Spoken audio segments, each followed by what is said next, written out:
Good evening, everyone. Welcome to the West Yorkshire Football Show. I'm Chris Bell, and I'm joined initially to start with by Gareth Walker. We're hoping that a little bit later on, Jayson Boocker will join us to talk Leeds United. And if he gets away from a Newcastle United badge consultation meeting, Lewis Sale might join us as well to talk all things non-league a little bit later on as well. Gaz, how are we, mate? Are we well? Yeah, not too bad. I was literally just posting out the link to our show on YouTube because I realised that nobody had done it. So at the moment when it's just me and you, it would be fair to say that this is the least prepared we've been for quite some time coming to a stream. We were like, well, actually, how much is it to talk about? Obviously, the Leeds guys have been well on top of getting content out. I think they're planning on doing something Leeds-based tomorrow as well. I know Downty's been all over the Huddersfield stuff of late as well. And obviously, you've been doing a little bits to do with Bradford City for us too. And we'll start, of course, with Bradford City. And obviously, the retain list came out last week. The first arrival is already in through the door as well, with the best name in British football. Let's start, though, with that retain list and kind of the stayers, the goers, and any surprises or not surprises that you may have had from it. Yeah, I did a little short video, 5-minute video last week, just based on... Sorry about that. Somebody at your front door, Gaz. The timing was absolutely perfect there, wasn't it? Just as I started talking, my son came to the front door. The return list came out last week. I did a quick 5-minute video based on that, and obviously the first signing that we'd had, Max Power coming through the door. There wasn't really any surprises on the return list. I think I had like 3 talking points from it. The main one being that Colin Doyle has been offered a playing contract, which was a little bit of a surprise, given that he's not really featured. He's 40 years old, and he's the goalkeeping coach. And we signed Joe Hilton from Blackburn in January as the backup keeper to Sam Walker. So it was a little bit of a surprise to see Colin Doyle. It sounds like the way the return list reads that he has been offered another playing contract. But you would imagine that'll be his possibly 4th choice keeper, because Sam Walker has also been offered a new deal. Obviously, he's back first choice. We have Joe Hilton under contract for next year as 2nd choice. And Zach Haddy, the young lad who's quite highly rated, has also had the option taken up on his contract for another year. So he would imagine will be 3rd choice unless he goes out on loan. We can find him a decent loan. He might go out on loan. The other youngster that was offered a new contract was Harry Ibbotson, who's been out on loan at Guiseley. Yes. We've had young striker, scored a lot of goals for the youth team. He has had the option taken up on his contract, so he's here for another year as well. When you get onto the senior pros, Sam Walker's been offered a new deal. Like I say, Colin Doyle's been offered a new deal. Richie Smallwood's been offered a new deal. He's obviously club captain. And Lewis Richards has been offered a new deal, which is another talking point, because as far as I was aware, we had a 1-year option on Lewis Richards' contract to take him up on, to carry on with the same terms. But the way it's worded, we're in discussions over new terms. So you get the impression that obviously we're not sticking with him on the old terms, and he's being offered, we're in negotiations regarding a new contract.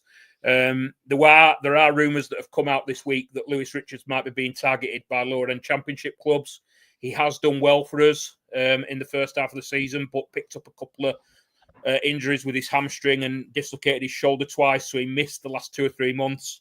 But he was doing well, so it wouldn't be a surprise if there were other clubs interested in him, and that could explain why we're in negotiations regarding new terms rather than taking him up on the old terms.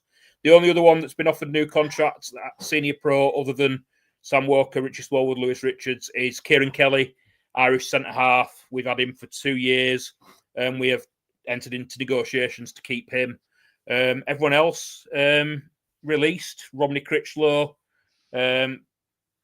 Jamie Walker, the 2 possible senior pros that you might be a little bit surprised have been released. But I think the writing was on the wall for both of them. They weren't regulars in the team towards the end of the season.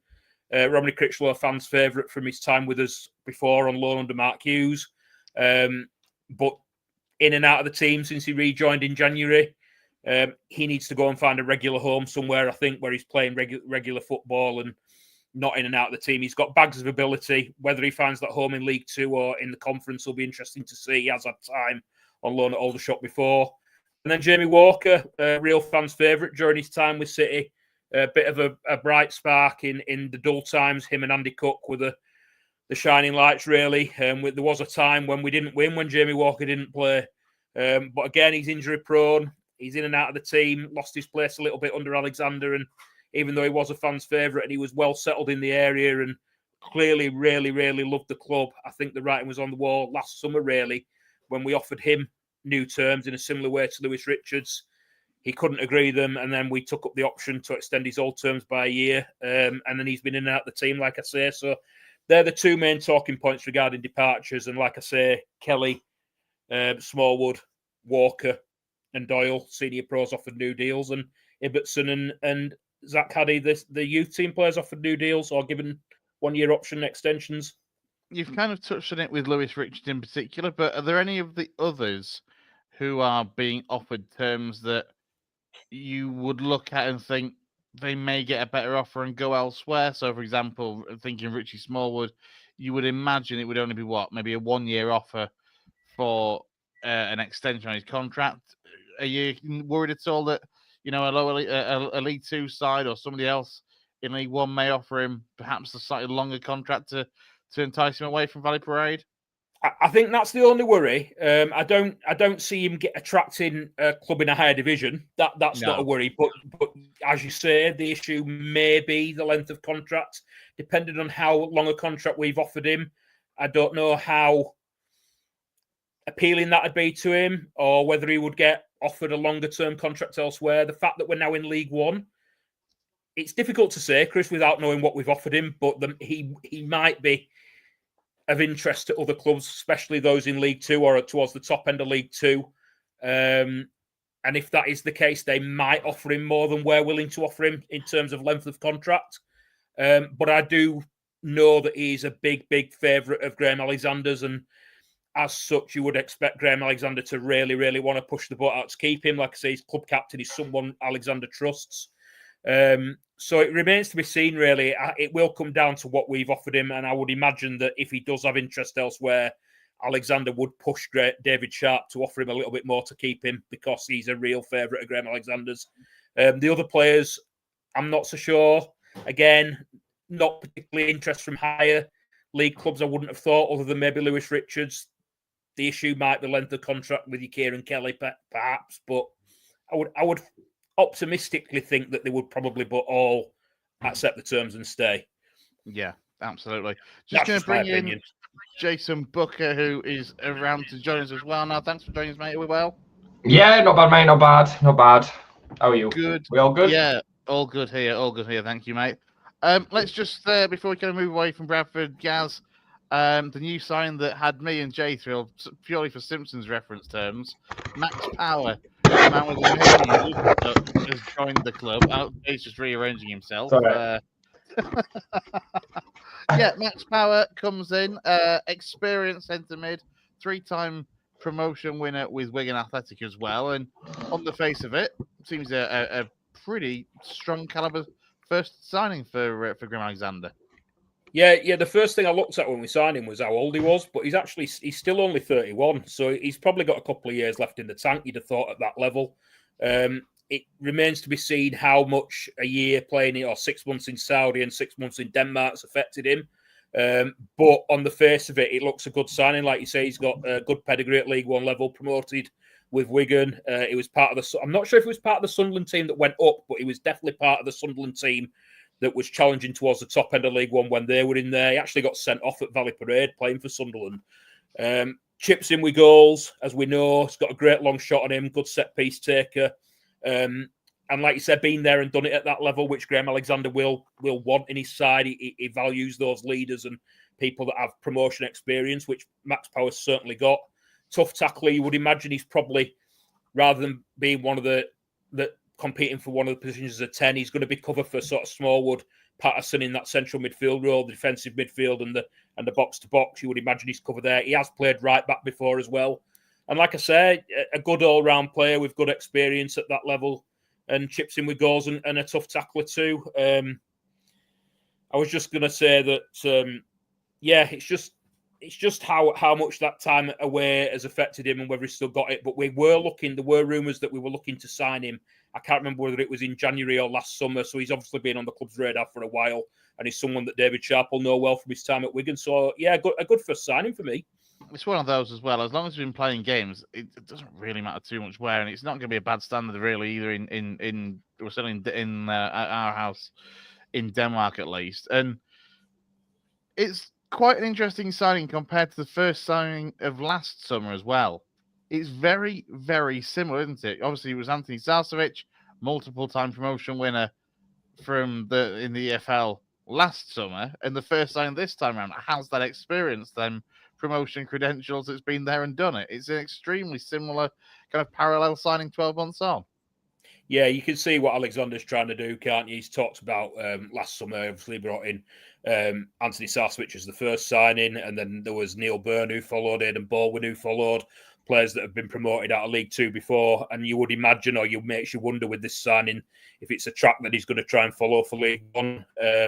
Like I say, you do need those kind of characters that have been there and done it, and especially when you're playing for City in League One and League Two because of the crowds and just the expectation. I think really you need people that can handle that. So you can see what Graham Alexander's thinking there. But I'm not necessarily just happy because of that. I'm happy, like I say, because of his footballing ability and what he's done at League One level before, and hopefully it'll be a good signing for us and it can set the tone for another good summer. Yeah, and you can't have a name like Max Power without being able to hit a screamer as well. I mean, Jay, I know we commented on him as well in our group chat, and you know, I said on the face of it, as Gaz said, it looks like a really sound first sign for Bradford. I just think it's sensible recruitment, isn't it? Like, you know, a little bit a bit of a comparison to the Leeds world. You know, when we went about our recruitment in the Premier League, a lot of it was Hollywood signings, the likes of Diego Llorente and, you know, Robin Cotton, not as much, but Rodrigo. Yeah, like statement, big, flashy signings. And, you know, a lot of people have turned the nose up at the likes of Ben Mee or James Tarkowski or, you know, being there, seeing it and done it kind of players. And actually, really, when you're in them areas of the table in which, you know, your first aim next season as a Bradford fan, player, expectation needs to be to stay up. Like, that's always the case when you get promoted, isn't it? It needs to be to stay up. And these are the kind of players that will make that happen. I've just seen on my other screen over here that Ben Mee's getting released by Brentford, and instantly my thoughts would be, I'd like that as a sign. Yeah, great option as, you know, to fill a spot in our squad. Whereas a lot of fans would be like, oh, it's not really sexy. So yeah, and that's how I think of Max Power. I think he's a you know, really solid League One signing of, you know, you'd expect to see him in and around any team that finish in and around mid-table in League One, which is brilliant for you guys next season. So yeah, I think it's a top signing. And as you mentioned, he's got that experience as well in playing in terms of playing in front of the bigger crowds as well. Yeah. More so, let's be honest, more so at Sunderland than at Wigan, if we're honest. I mean, going forward, Gaz, I know you said before we came on air, it was a little bit quiet, the old rumour mill for Bradford City at the moment. But, you know, anything in the pipeline at all? And if not, where are you expecting him to want to strengthen next? The only rumour that's been doing the rounds, and you've got to take it with a pinch of salt, because one of the people, I don't know if he was the original person peddling it, but one of the people peddling it was Alan Nixon, is that we want to bring Jack Shepherd back from Barnsley. Obviously, Jack Shepherd has had a really successful loan spell with us this season on loan from Barnsley, but he signed a new contract at Oakwell just before they let him come out on loan to us. So given the season that he's had, like I say, pretty impressive really for us. Barnsley might want to keep him, so it might be a tough deal to do. But it is meant to be. That's the rumour that's doing the rounds at the moment. And I think most City fans saw that coming as somebody that they wanted to bring back, and also that Graham Alexander would probably want to bring back, left-hand sided centre-half. I always thought he looked good playing in the middle of the three. Or we looked more solid with him in the middle of the three, but he can play left-hand side or in the middle of the three. And that's the only rumour at the moment. It'd be interesting to see whether we can strike a deal with Barnsley, whether he wants to come back. I think I can't remember if he came from non-league in the South Yorkshire area. I can't remember. It might have been Pontefract Collieries that he played for, or Nostell Miners, somebody like that in the non-league that Barnsley took him from.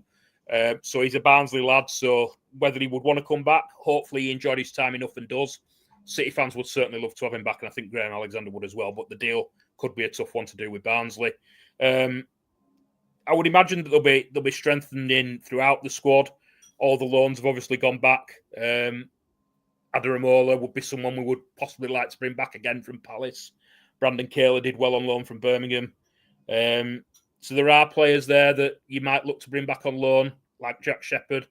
And then obviously the striker area is somewhere we will have to look at this summer, because at the moment we've only got Andy Cook and Callum Kavanagh as the two strikers on the books. And obviously Cook, we don't know when Cook's going to be back to full fitness. He's working his way back from his cruciate injury. I know he's back straight line running, but that doesn't mean a lot, does it, when you've had a cruciate injury? It could be goodness knows when before he's back. So we are going to have to look at the striker area, but there's no names being bandied about at the moment. Surprisingly quiet on the old rumour then for Bradford City. Yeah, other than the Jack Shepherd rumour, it is.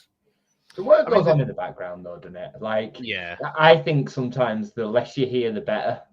Like, I think a lot of the time, if genuine rumours are getting out there, I think that's a bit of a problem, because it alerts other clubs to availability and whatnot, and it pushes up the price.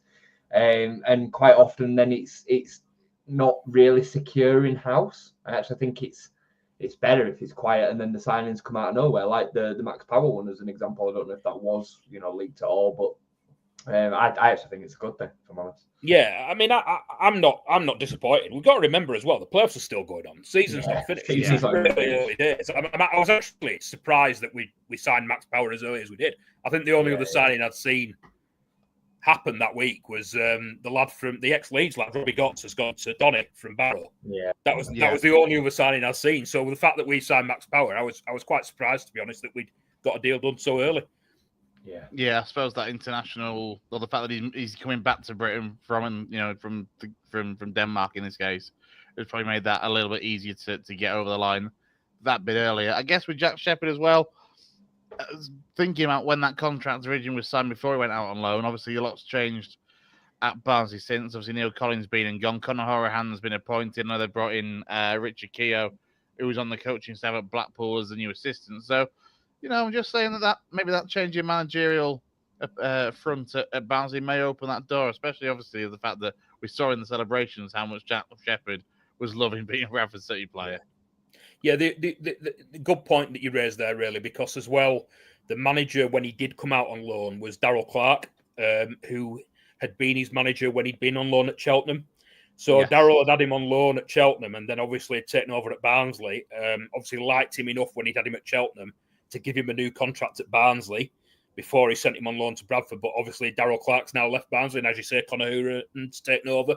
So yeah, I suppose there's a lot of ifs and buts and question marks over that one, but it doesn't surprise me that we're being linked with bringing him back, just because he was good. He was good for us, and Alexander liked him, and the fans liked him, and hopefully, like you say, he looked like he enjoyed the celebration. So hopefully, it's a deal that we can get done. But I could see Barnsley making it tough for us as well. Yeah, well, Darryl Clark is now just taking charge of Bristol Rovers as well, so I can't envision him heading back to League Two though after the season that he's had at Bradford. Thank you, Gaz. We'll move on then. For now, we'll turn our attention to the non-league scene. There's been quite a few comings and goings. The league allocations have all been taking place as well. And a couple of other little tidbits really from our region. We'll start with THACKLEY. In particular, they have announced their replacement for Danny Forrest, who of course left a few weeks ago to join Liversidge. They've appointed former Doncaster Rovers, Bradford Park Avenue, Gareth, Emily midfielder Jamie Price, who I think at one point, Gaz, may have been on the coaching staff at Valley Parade in the youth, maybe in the youth sense, but at one point. I might be making that up, but it rings a bell, certainly. You're giving me information. I'm putting you on the spot there. I'm not. It could well have been, but I don't know if it was or not, to be honest. It's not something I'm aware of. Yeah. Jay, do you have much recollection of Jamie Price? So he was a decent league midfielder in his day, certainly across our region. I'd say he was somebody that played in the EFL for Donny, I think, in his younger days. Yeah, he's not to be mixed up with the other Jamie Price with the big afro, right?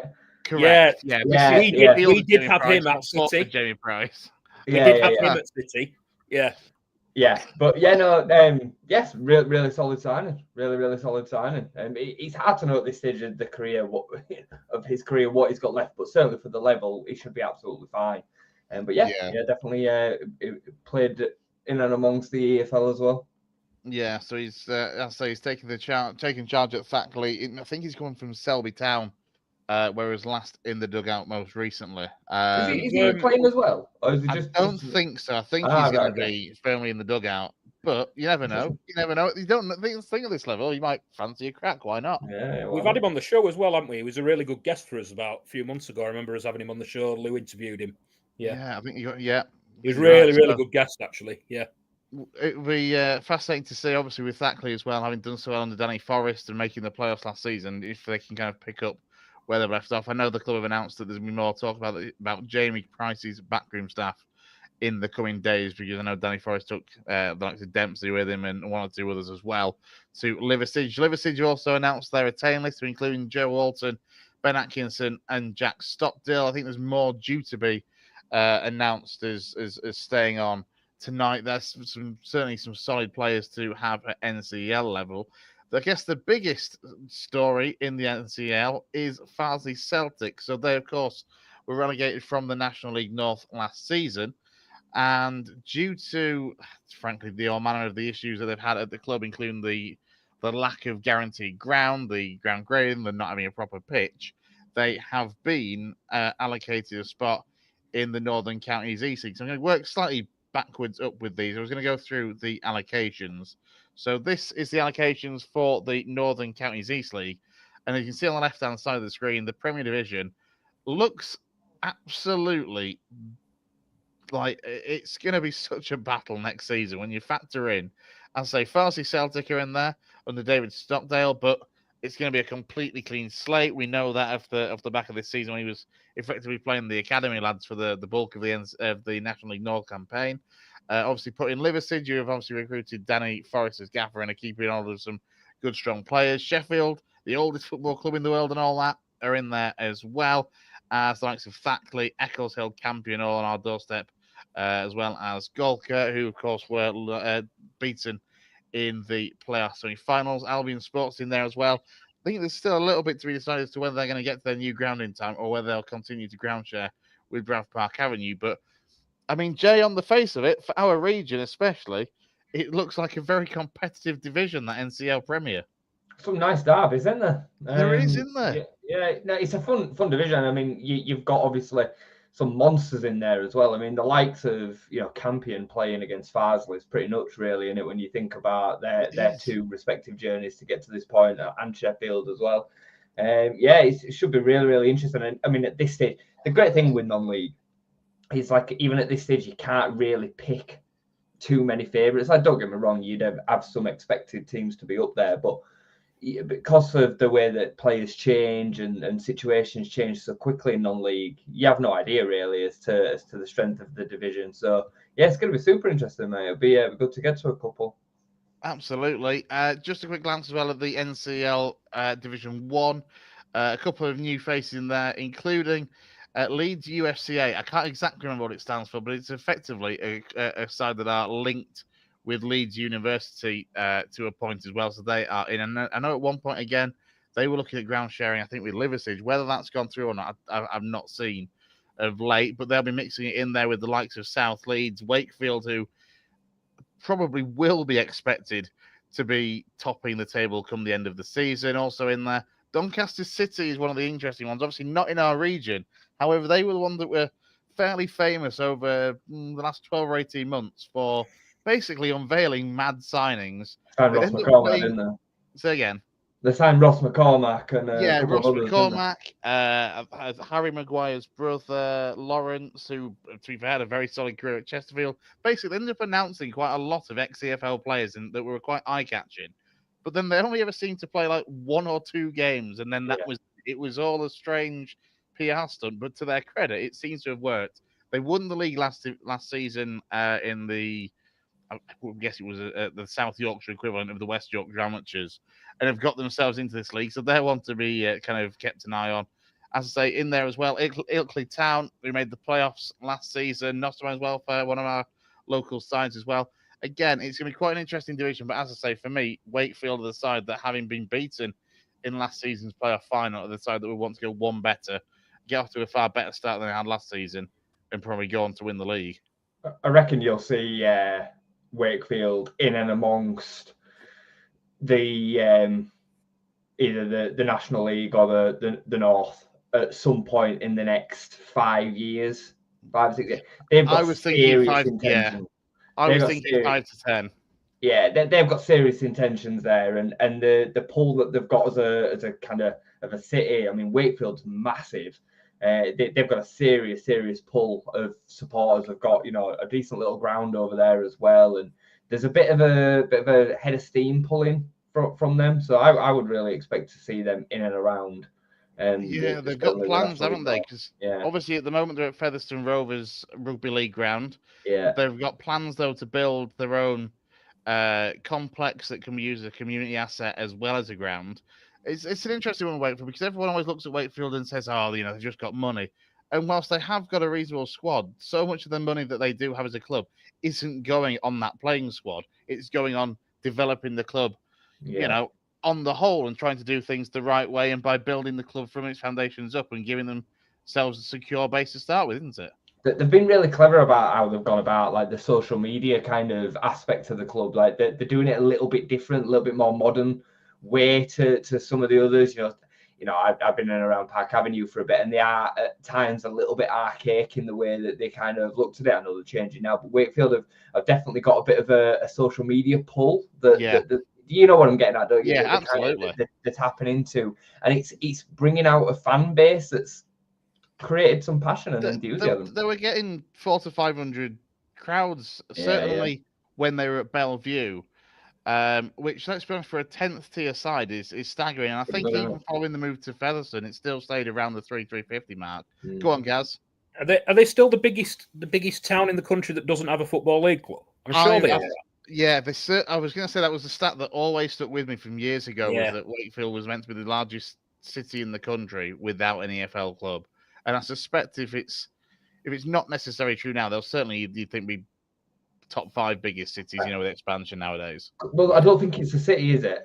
I think it's classed as a town, and I think it's actually got the biggest population of a town in the country. I think that's another stat that goes around with it. Is that right, guys? Have you heard that as well? I heard, well, that's why I said town, because I agree with you, Jay. I think they're a town. Yeah, I think they're a town. I think that there's different criteria in there that make a city over a town. Not to get into a geography lesson, but I think one of them's a cathedral, and I don't think they have a cathedral or something like that. I remember, because this is what I always thought it was, but then I remember Preston was given city status for something like the Queen's Jubilee or something, even though it doesn't have a cathedral. But either way, it's a very big place that doesn't have an EFL club, and that's the bottom I've just asked my missus, and she's from Wakefield, and she thinks it's a city. Downsy says it's a city. I mean, he couldn't join us on the stream, but Dowsy says it's a city. I love this. I think it's Jay checking. I'm just asked my missus. She's from Wakefield. Yeah, it is a city. It's got. Oh, we were wrong, Jay. Me and you. Not often me and you are wrong, is it, mate? I know, mate. It happens every like a broken clock, mate. It's right twice a day. We're wrong twice a day, maybe.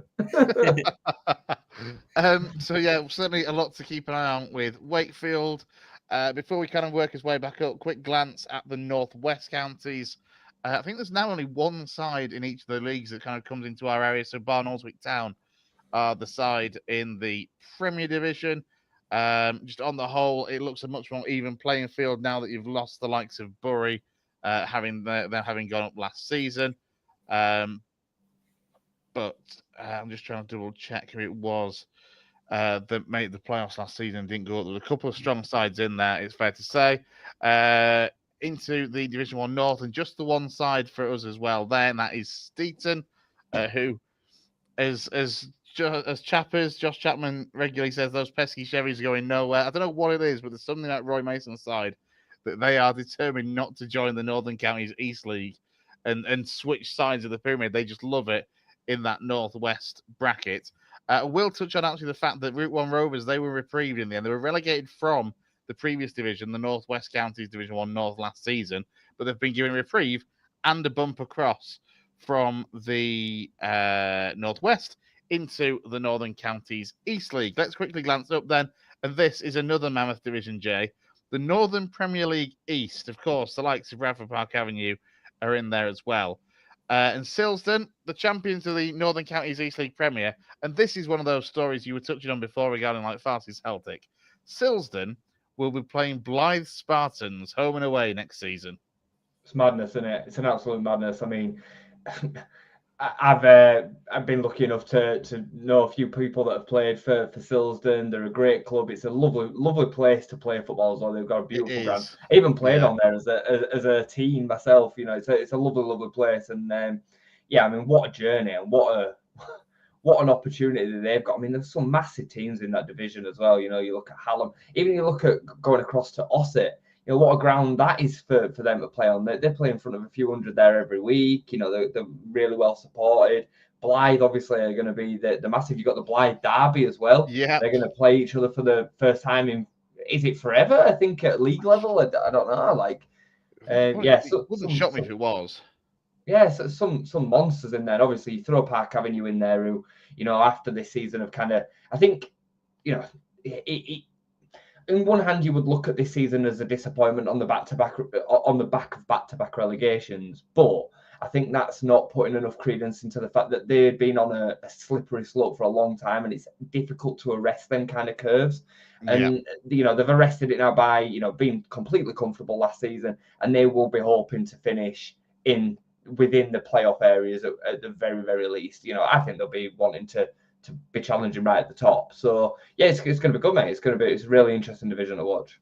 Once again, it's very much a league that is dominated by West Yorkshire and the North East, because as you say, you touched on quite literally what a journey for Silsden having to face likes of Blythe Spartans. Yeah. There's quite a few actual journeys in that division for the likes of Silsden, with Bishop Auckland, with Ashington, Concert, Dunstan, who were the beaten player finalists at a game that I was at as well. And you know, it is quite a split from what I'm trying to think. Looking at this off the top of my head, I think the furthest south will be either Lincoln or Matlock. And Matlock, who have been an NPL side for years, you know, they're going to be quite a big hitter at that level. Obviously, Blythe have had their issues and are going through a rebuilding job. It's going to be quite a. It's a difficult league to call, because you think Richard Tracy over at Emley, they obviously made the playoffs last season, and they'll be looking to kind of, you know, try and go again and secure a top 5 finish. It's going to be, again, it's been really fascinating to see. And again, it's another league that gives us, we hope at least, West Yorkshire derbies on pretty much a weekly basis. Yeah, I mean, you'd have to look at Blythe, really, wouldn't you? I mean, they're going to... It's interesting, though, because they've been screwed financially, though. This is why they've ended up in this situation. You know, I mean, obviously, the years before, it was Bradford Park Avenue that had that double relegation.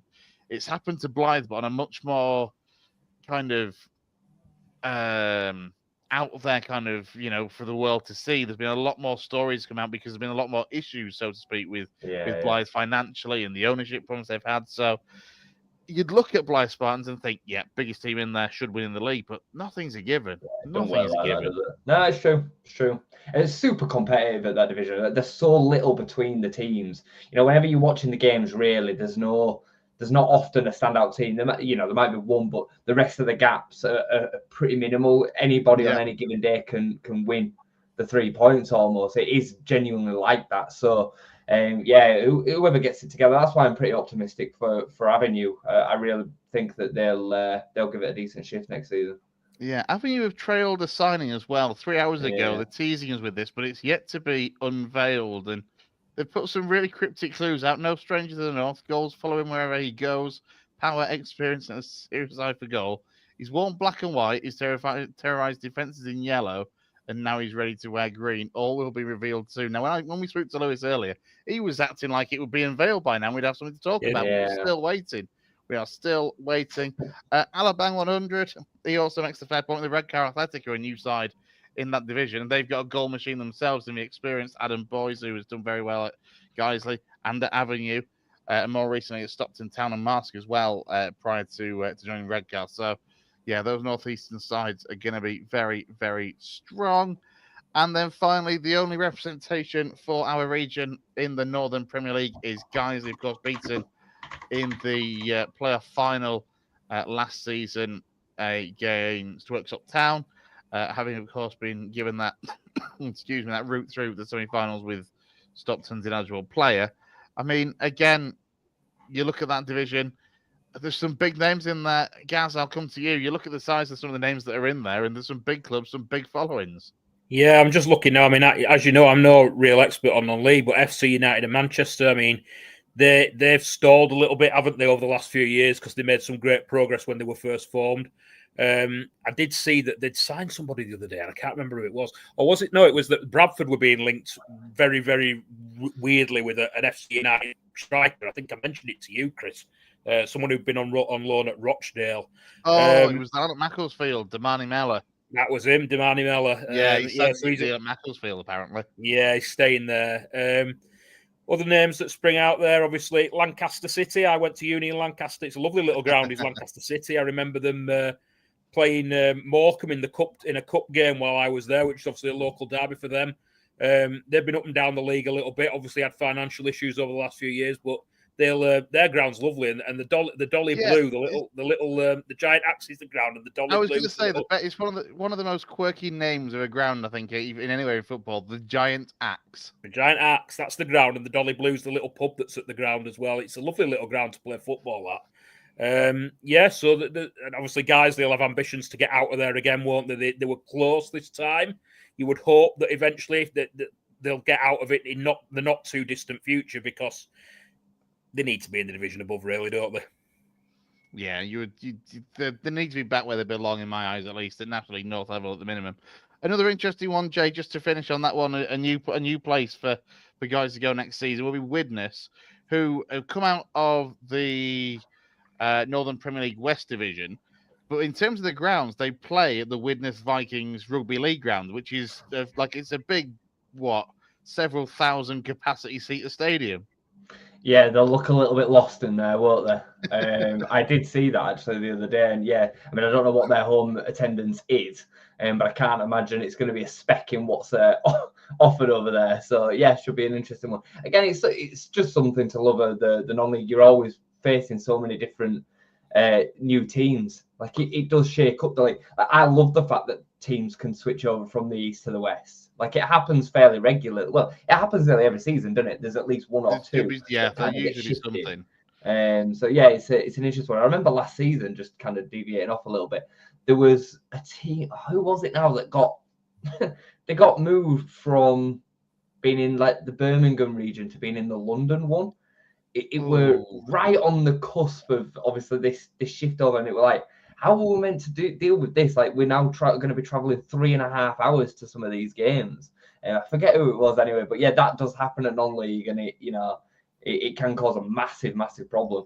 There was somebody, I can't remember who it was. It may well have been one of the Northwich clubs that I remember being switched from. They were in the Northwest Counties League, and it was all fairly close proximity, and they were moved into one of the Midlands ones, and it suddenly opened things up massively geographically for them. One thing with the non-league stuff that I have just realised I forgot to touch on, I'll just bring it back up, is Brighouse Town, who, of course, were relegated from the NPL East last season.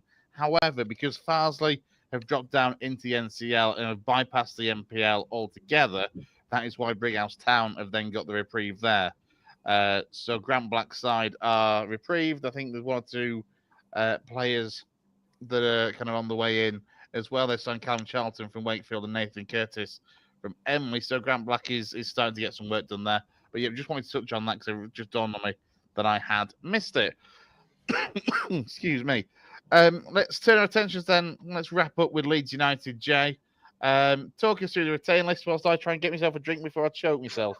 Yeah, okay. Well, I mean, hopefully you're not going to take too long because it is extremely small. But the retained list really is as far as we've offered deals to Sam Byram and Junior Firpo. The word is that it looks as if Junior Firpo is going to sign, which I do think is good. I think it creates continuity, as much as I have got my reservations around him as a Premier League defender. He has had 2 brilliant seasons at Championship level, and I think he deserves the opportunity to go at it again. And I think it'll serve a real purpose within the squad, especially if we play maybe with, a bit more of a defensive heart of a 3 at the centre, maybe Ethan Ampadu at the tip of the 2 centre backs, and you solidify the middle, and then you're looking at a situation where you've got wing backs. Junior Firpo will be brilliant for that. So I'd be happy to see him stay on. I I've know only that. just got over Brownie constantly slating Junior Firpo over how crap he is defensively at Premier League level. Yeah, well, it feels like it was just yesterday, doesn't it? I mean, I have gone on record as saying that Junior Firpo is the worst defender I've ever seen in a Leeds shirt, and at Premier League level, that is. And I would still say that based on the evidence that we had in front of us at the time, I'd say that was a fair shout. But over the last 2 years against Championship wingers, he's looked much better, and he's also then been able to build his fitness up. You know, he had a lot of issues with COVID when he first signed. He was in and out of the team constantly. He was the only left back, so he was constantly rushed back. He's been open enough to say, look, when I first came, I didn't play well enough. So yeah, I think fair enough. You know, and I hope he stays. I hope he signs. As for Sam Byram, I think a lot of fans will be, you know, really, I think they'll be a little bit negative about this one. I you know, when we did the keep, sell, buy, you know, video that I did with Brownie, I said that this signing or this retention makes a lot of sense. You know, he's a homegrown quarter. He's going to be more than happy sitting on the bench, even if maybe not sitting on the bench at all, sitting in the stands. He'd be happy doing that for Leeds United, and you need some of them players. You know, even at Premier League level, it's not just a case that you can have 22 players that all are going to start games every week. Even for the biggest teams in the league, even a Man City, they have a Scott Carson or whoever. You know what I mean? Yeah. Like to make up the numbers. Sam Byram's going to be prepared to do that. So I think it's a smart signing for free. You know, to keep somebody as a leader. You know, like I say, he'll be happy being fourth or fifth choice fullback. I think it makes a lot of sense. So yeah, he's been offered a new deal as well. Neither have signed as of yet, but they've both been offered. And Joshua Gulavoge has been released. But what a great guy he is, by the way. You know, I know you two probably won't follow the social media circus that's around Leeds United as much as obviously me and Brownie, but Big Josh has become a bit of a celebrity in and around Leeds, and he's become a bit of a cult hero in just a short period of time. He's broken a couple of really weird records. So he's got the longest winning streak at Ellen Road ever, out of any player to ever play a set of games. So in all 9 appearances that he's made at Ellen Road, we've won every single one of them.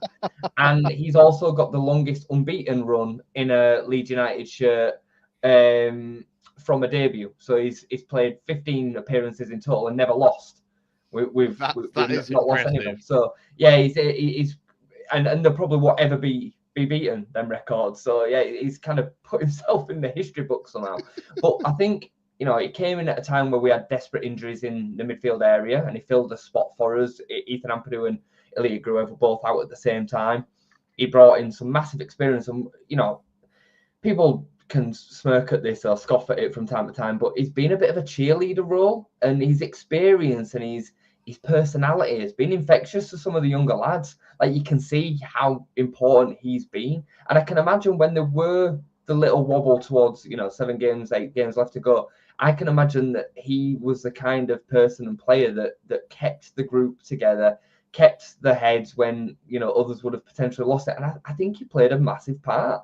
So yeah, he'll like I say, he'll go down in Leeds United folklore with Big Josh. To be fair, I remember him being a really bloody good player back in his day, like at Wolfsburg in particular in the Bundesliga, and just being really solid. But to be fair, I didn't quite realise that he was as old as he is now at 34. Yeah, I mean, he's massive, by the way. Yeah, he is. He's absolutely massive. He'd make you look small, Gareth, and that's saying something. Yeah, he's a monster of a man, and you know he's a BFG. He's a bit like you guys. He's a big friendly giant. He is, honestly.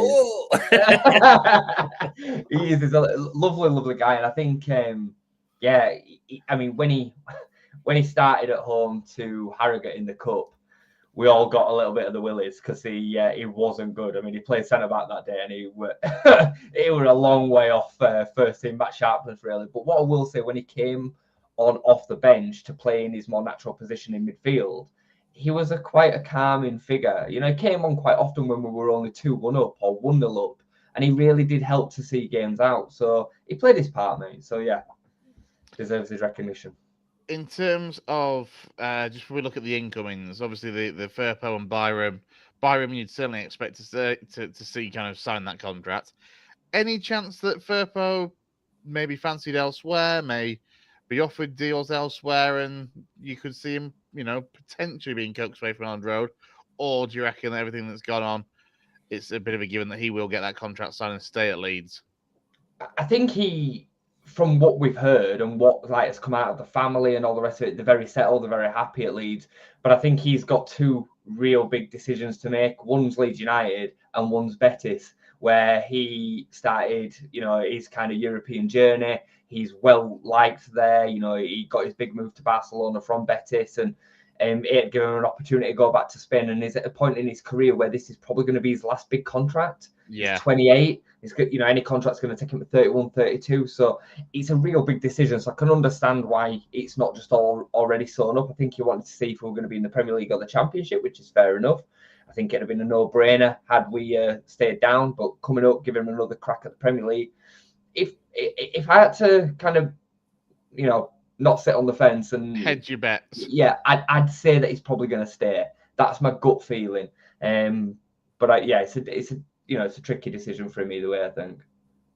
Let's talk potential incomings then. Obviously, it's all quiet in terms of done deals so far, but the rumour mill does seem to be a little bit more out there for Leeds United, it's fair to say, than what we were talking about earlier on with Bradford City. The goalkeeping spot is probably the best place to start. We know that Ilham Elie is unlikely to be the first choice goalkeeper next season, to say the least.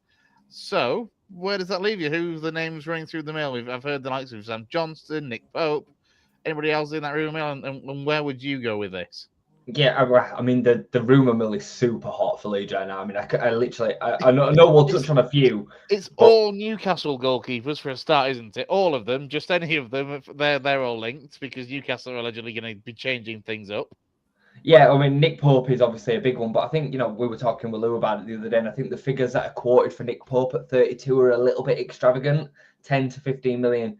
I just don't see that happening. You need, if you're going to be putting your money down for somebody, you need some resale value, surely, and I don't think that comes with Nick Pope.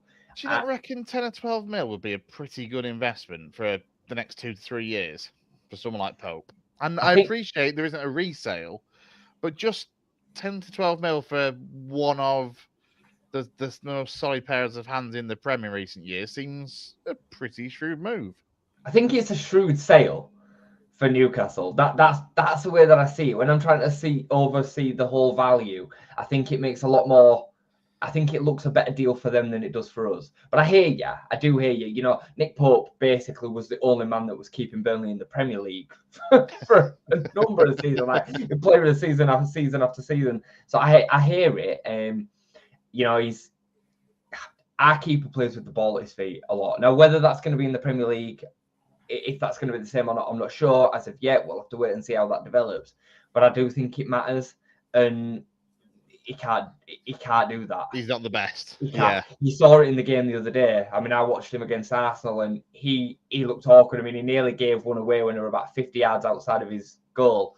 So yeah, I don't know. I can see the merits of it. I was thinking between 5 and 8 million. I think it'd make a lot of sense for Leeds. And I hate being an accountant, but unfortunately, given the landscape of PSR, you have to talk about it all the time. Like, it's not my money. I don't really care. Like, and I know the 49ers have got the money to spend, but because of the way that the rules will allow us to play with this, we have to talk about it. So I would rather money be spent somewhere else. It's the same reason that I wouldn't entertain a deal really for Keller if I were in charge at Liverpool.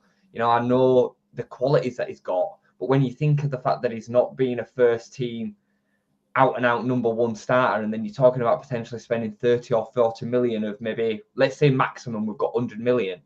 Straight away, you're nearly cutting it in half. Yeah, it's too much. So we're not privileged enough in the other areas of the pitch to be able to blow that amount on one player, let alone a keeper. As much as I do think a keeper is essential to keeping us up, by the way. So yeah, I'm going to say all of this and then kind of contradict it all by saying, I know it's important, but I'd rather go down the route of Sam Johnson personally, who is I think he's on a free. Yeah, I think he's out of contract, isn't he? Bags of Premier League experience. I think he's a top Premier League goalkeeper, and I think he can make the difference in He's also a keeper that's used to saving a lot of shots and facing a lot of chances, and I think that matters. Like, that's another reason why I'm a little bit scared of Keller, because when you start facing chances constantly, which he doesn't or hasn't at Liverpool yet. Exactly. It's exactly. Look at Aaron Ramsdale. I mean, Aaron Ramsdale's another one who's linked with Leeds. I won't go anywhere near him if I'm honest. I really wouldn't. And I know, you know, he's had good parts and bad parts, but I think he's erratic. I think he's a wish version of Jordan Pickford, if I'm honest. I think he gets himself into some issues. And you know, we've seen this season, and I know Southampton are terrible, but he hasn't made the difference, has it? They've gone and spent 30 million on him, and he hasn't made any difference whatsoever. So yeah, I don't know. I'd rather go a little bit more cheap and cheerful there. Sam Johnston's only just gone to Wolves, though, hasn't he? I've just googled him. He signed for Wolves January. last summer, summer, and he signed a 4-year deal. So he's under contract till 2020. But they paid 10 for him. So yeah, there's a lot of money in it. Yeah, you're back to Nick Pope again, aren't you? Yeah. Well, I mean, if you're talking about 10 million for Nick Pope or 10 million for Sam Johnson, I'd rather go for Nick Pope. If you're talking about spending the same money on the pair of them, regardless of resale value, because Sam Johnson's not going to be somebody that carries loads of resale value down the line. So they're similar age, aren't they? Yeah, they're like 31, 32. I see the merits of both of them. I weren't aware that he'd signed that long of a deal. I didn't realise. Yeah, I did. I just googled it. Is he their second or third choice? I know. Well, when they signed him, he went in as first choice, but then he lost his place. Sarr got the place back, didn't he? And I don't think he was playing towards the end of the season. You might get him cheaper than 10 because of that. Yeah, I think he was playing under O'Neill, and then Vita Pereira came in, and it's Jose Sal's had his place back. I mean, is there anybody else in that position from further afield that's been linked? Because as it is, we've gone through all the options that you're linked with so far, and none of them seem to actually quite work or fit out quite as we thought, especially with Sam Johnston having another 3 years on that deal. Yeah, I can't think of any other keeper names off the top of my head right at this second that have been mentioned. I think you'll probably find that it'll come a little bit out of left field. I think quite a few of our signings will do this summer, if I'm honest. I don't think it'll be something that's, obvious as such. I do think there's a couple, if I want to just rattle through a few quickly. James McAtee, I think, is one that's going to be very, very likely. I know some Leeds fans don't think it'll be the case, but I actually really fancy that as a deal. We've been linked with him for the last 3 windows. He's barely played a minute. Well, he has actually played 1 Premier League minute for Manchester City this season. He was the top scorer in the FA Cup and then didn't even make the squad from Guardiola at the weekend, and obviously which they lost, which is just crazy when you think about the development and what he did with Ford and then the journey that brought him on. You'd think a similar kind of route for McAtee. So, and he's got 1 year left on his contract. So that's all. I see that as a real sensible move for him. I think it'd be a great move for him. He doesn't have to move house or anything like that. That wouldn't even be in the equation. Nice trip down the 62. Go and play week in, week out for a newly promoted club, whether that be on a loan for a year and maybe you get a renegotiation of your contract at Manchester City and then they protect his value, or we sign him now for a decent fee because they still want that with maybe a buyback clause involved. And I just think it's a deal that makes a lot of sense all around, McAtee. So Buendia is another one that's just going to follow Daniel Farke wherever he goes because it's an easy link. We were definitely after him in January and he picked Leverkusen over us, which makes a lot of sense. But it hasn't worked out there. But now, this is the thing. It comes to it now and you're like, well, he needs something to kind of reignite his career. And if that were to be linking it with Daniel Farke, maybe a reasonable little move. Yeah, I think it makes a lot of sense. And I think he'd be a Stardust signing that would just have to keep fit. I think if you keep an Emi Buendia fit and you're talking about potential survival in the Premier League, he's the kind of player that can keep you up. I believe that, So, yeah, it'd be an interesting one. Go on, guys. Is he on loan at Leverkusen or has he gone perm? On loan from Villa. They had a deal to be done there, weren't they? They had a £17 million optional clause agreed, but Leverkusen are not exercising that, which tells you straight away that his value's then in between 12 and 17 probably. It's a reasonable fee for the player that he is, given the injury record that he's also had. He's still at a good age. He's still got time in his hands. I think it makes a lot of sense. My mate's a Villa fan, and he said he always looked decent. Like you just said, his problem is staying fit. That's the issue. He can't stay fit, but when he does, he's got something about him. He's a good age as well if you can keep him fit, because he's still only 28. He's not as old as I thought he would have been by now.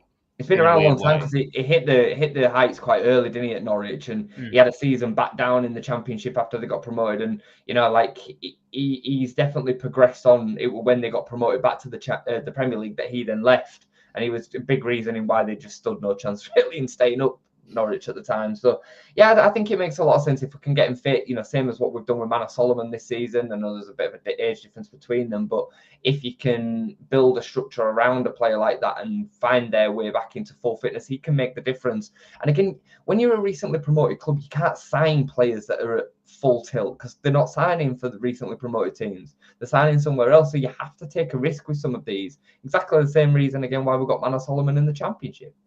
So, yeah, I think he makes a lot of sense. I think James Milner makes a lot of sense as well. I love this one. Yeah, he certainly. As much as Lou is a big grouch over it, I think it'd just be fantastic. I think it just, I say this a lot, but I think it makes a lot of sense. You know, James Milner is a consummate professional, played 50 times for Leeds before he left, and he was only 18 at the time when he left, I think it was. You know, 2004 he left Leeds United. 2003 he made his debut. It's insane that he's still going to the level that he is, and Brighton have offered him a new contract. So it shows that he's no slouch. I know he didn't play as much as he wanted to last season due to injuries. Bring him home, and again, PSR situation, it costs us nothing, and he's homegrown, so he can tick that box again. And he's a player that's not going to expect to play every week. When he was at Liverpool, I know it's a couple of years ago, but he was still first in all the bleep tests, all the fitness tests. You know, how old is he? Like 38 or whatever he is, and he was still winning all the fitness tests at Liverpool 2 years ago. So, yeah, as you say, a consummate professional. I think he'd be a great signing. I mean, I'd say it goes down as our best ever product from the Leeds United Academy. And I know that's a wild take given some of the names that we've had come through. But when you think about what he's achieved, you know, Champions League winner, Premier League winner with multiple teams, the amount of appearances that he's made, his longevity, his ability to play in different positions, the amount of England caps that he got. I mean, he could have gone on to make another 30, 40 or 50 England caps if he'd chosen to. Yeah, he's a top player, and he's quality as well. It's not just that he's a hard-working midfielder. He's a quality footballer. You think he came through at Leeds United as a striker, and where he's ended up playing, he's played everywhere, hasn't he? You know, he's full-back, holding mid, centre mid. He's a better version of Stuart Dallas. You know, Stuart Dallas did that for us for years as well. So I just think it makes so much sense, and I'd love to see him back. And it'd be the kind of signing true romantic signing as well. It is a romantic signing. So, and then I'll just skip through a little bit quicker. Promise David, who some of you may have heard, some of you may not, is one that's come out today.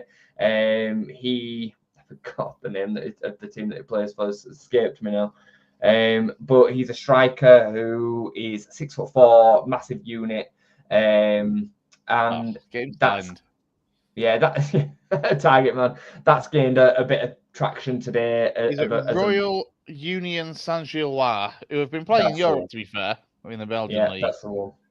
So yeah, I think there will be a couple of signings like that come out of left field, out of the Belgian league, out of the Croatian league. You know, that maybe second division of Germany, a bit like Tanaka, like these kind of divisions, I think is where we're going to go recruiting for value. And then Manor Solomon, 6'5", 23-year-old striker. Let me just add into my Football Manager shortlist. Wish list. Lastly, Manor Solomon update today is that Marseille will not be pursuing the signing of Manor Solomon due to, what's the word, ethical reasons or whatever. Crikey.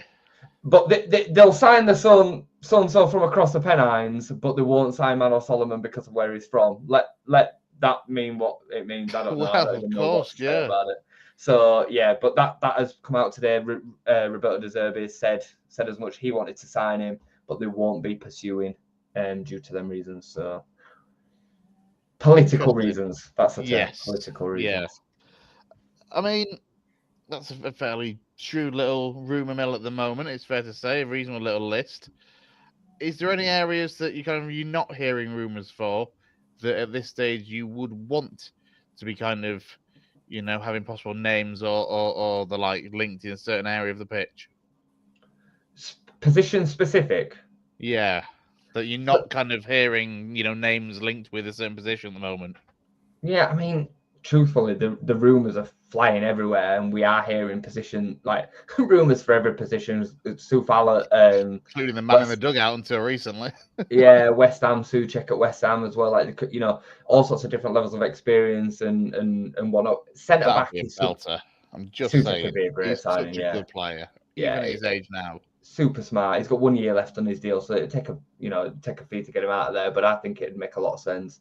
Centre back is the one that I really want to hit home on. We need another centre back and a quality centre back. So yeah, if I'm going to answer your question, centre back. Fair enough. Anything else from Leeds before we wrap up then, Jay? Any other little talking points of late, or are we that's about it? Am I right in thinking as well that you and Brownie are going to try and do a show tomorrow night as well, a little bit more in depth? Yeah, me and Brownie will get together tomorrow. I don't know the topic as of yet. Brownie's to decide that. But yeah, nothing else from me at the moment, right? We're just gearing up to enjoy the playoff final at the weekend because we're not in it. So yeah, brilliant when you're not in it, aren't we? Yeah, so good. Just before we do go, who do you expect out of that? It's going to be, I think it's going to be quite an even contest, actually. I think Sheffield United are the slight favourites, but personally, I would certainly prefer to see Sunderland come up, simply because it's been a few years since they were last in the Prem. Yeah, I'd prefer Sunderland as well, because they're not Sheffield United and I can't stand them. I don't like Wilder. And yeah, for the same reason that it'd be nice to see them back in there. They've had a bit of a journey themselves, aren't they, from League One and all the rest of it. I am going to lean towards Sunderland as well. I don't know. There's something about them. There's something about the way that they play that I think they'll just stink the way to a bit of a victory. I think Regis Labree's got the brains that Wilder doesn't. So yeah. What's interesting as well? Well, I was just going to say what's interesting as well is that one of them has to end their terrible playoff record because they've both got shocking playoff records, haven't they? Yeah, I think you pointed out in the group chat, didn't you? They're actually worse than Leeds' playoff record. So United, 9 for 9, guys. 9 losses. Yeah, in playoff finals is crazy, mental. isn't it? Absolutely crazy. And one of them has got to end that on Sunday. Sunderland have won 1 of 8, I think it is. Yeah, it's crazy. It's literally crazy. So yeah, Sheffield United could hit the 10. I mean, I thought ours were bad. I think we're on 4 or whatever. Like, crazy. It is quite an incredible kind of stat for 2 clubs as well. But you expect to kind of, do all right in those big occasions, to say the least. Let's wrap it up there then. Big thank you to Gareth Walker and to Jayson Boocker for joining me this evening. Keep an eye on our social media platforms. We're on Facebook. Just search for the West Yorkshire Football Show.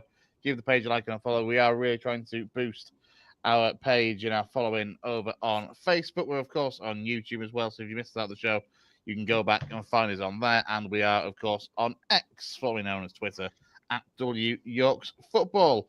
And so keep an eye on social media. Jay and Brownie will be back with some form of Leeds United-based show tomorrow night. I'm sure Downs will have something in the pipeline for Huddersfield Town as soon as, frankly, anything is announced over at the John Smith Stadium. And Gas will be trying to get some Bradford City content out, I'm sure, before too long when the songs start flowing in. As soon as anything happens, mate, we'll do a vid. Yep. Absolutely. From myself then, and from Gas and Jay, thanks for joining us here on the West Yorkshire Football Show tonight. We're back with you very, very soon. Take care.